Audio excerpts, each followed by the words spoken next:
समस्त दर्शक श्रद्धालुगण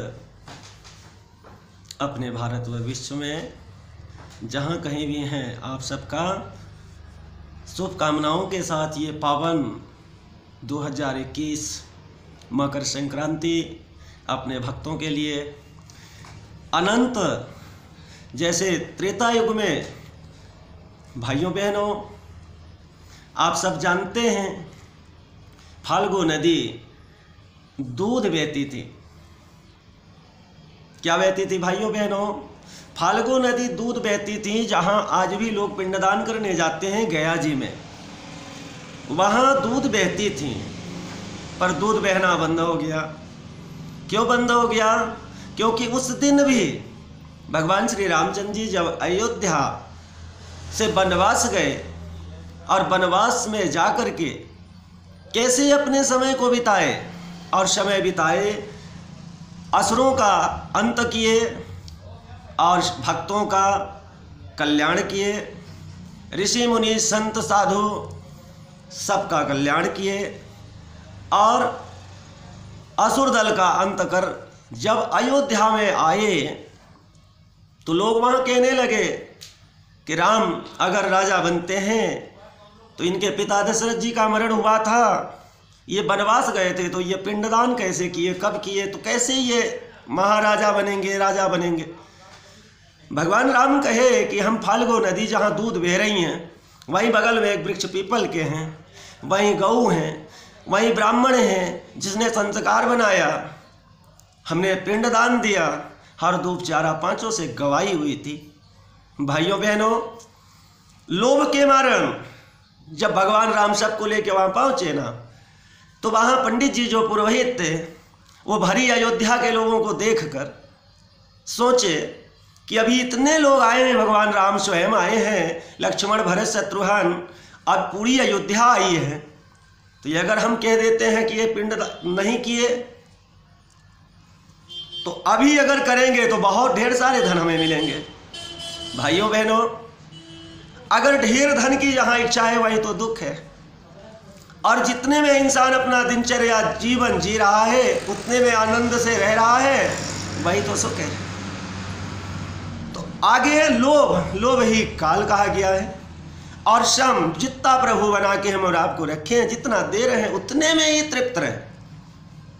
ये सुबह है, दोपहर, शाम, ये जरूर जाने कि ये तीन पन हमारा सुबह पहला पन है, दोपहर में हमारा दूसरा पन है और संध्या में तीसरा पन है। एक दिन में ही तीनों पन इंसान के दिखते हैं। सुबह जब हम आप उठते हैं, सुबेरा दिखता है, जैसे लगता है पहला पहर। भाइयों बहनों, भगवान का याद करना चाहिए, उनके चरणों में एक लोटा जल चढ़ाना चाहिए, उनके चरणों में दीपदान करना चाहिए, धूप देना चाहिए, नैवेद्य अर्पित करना चाहिए, और दोपहर में भी भगवान के नाम तो लेना चाहिए, और संध्या में ये मान करके कि ये हमारा समय बुढ़ापा का है, अब हम दीपदान संध्या बंदन कर लें, ये मिट्टी का काया विश्राम करेगा, ये आत्मा स्वप्न भी देखने इसी काया रूपी नूतन शरीर लेकर चला जाएगा। अगर सुबेरा प्रभु चाहेंगे तभी ना देखेंगे कि ये पालापन दिखा।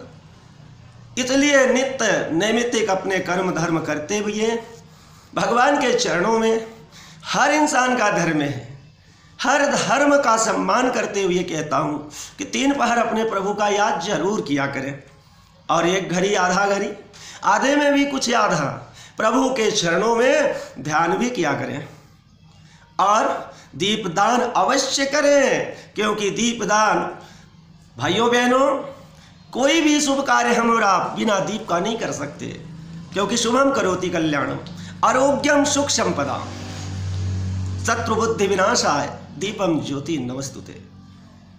हमेशा शुभ कामना करते हुए, कल्याण की कामना करते हुए प्रभु के चरणों में दीपदान अवश्य किया करें।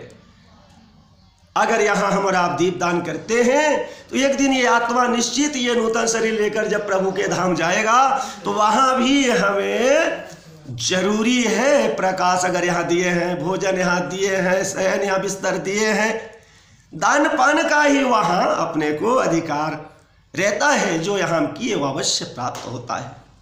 भाइयों बहनों, ये चारों युगों की वाणी न की आज की, आज धरती पे हमारे वही नदी दूध क्यों नहीं बह रही हैं? ब्राह्मण झूठ बोल गए, गौ भी झूठ बोल गई। आज देखिए इस धराधाम पर क्या क्या पतन हो रहा है, विप्रों का, गौओं का कितना अनादर हो रहा है। पीपल का, कितने मोटे मोटे वृक्ष पीपल के काट के फेंक दिए जा रहे हैं, लोग काट रहे हैं देखिए। जबकि साक्षात श्री राम अयोध्या से जाते वक्त कहे थे कि हे कल्प वृक्ष यहीं रुके आप, तो कल्प वृक्ष बोले प्रभु आप जा रहे, बोले नहीं, तो पीपल के रूप में यहीं भगवान कल्प वृक्ष रुके हर इंसान की कल्पना को पूर्ण करने के लिए। भाइयों बहनों, इसी वाणी पर अपने विश्व का कल्याण हो। आज प्रसंग यहीं पे विराम करता हूँ। जय श्री राम।